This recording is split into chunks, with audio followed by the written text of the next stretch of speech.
पाकिस्तान और यूरोपीय यूनियन के दरमियान टैरिफ रेट कोटा तकसीम के मुआहदे पर दस्तखत हो गए।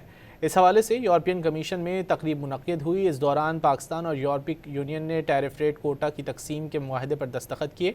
मुआहदे की तकरीब में यूरोपियन कमीशन की नुमाइंदगी डिप्टी डायरेक्टर जनरल एग्री पेरबास्को, जबकि पाकिस्तान की नुमाइंदगी यूरोपियन यूनियन, बेल्जियम और लग्जमबर्ग में पाकिस्तानी सफ़ीर रहीम हयात कुरैशी ने की।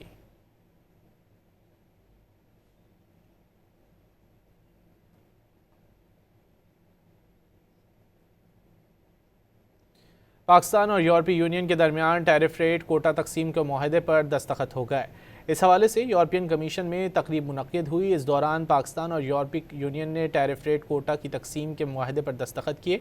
मुआहदे की तकरीब में यूरोपियन कमीशन की नुमाइंदगी डिप्टी डायरेक्टर जनरल एग्री पेरबास्को, जबकि पाकिस्तान की नुमाइंदगी यूरोपियन यूनियन, बेल्जियम और लग्जमबर्ग में पाकिस्तानी सफ़ीर रहीम हयात कुरैशी ने की।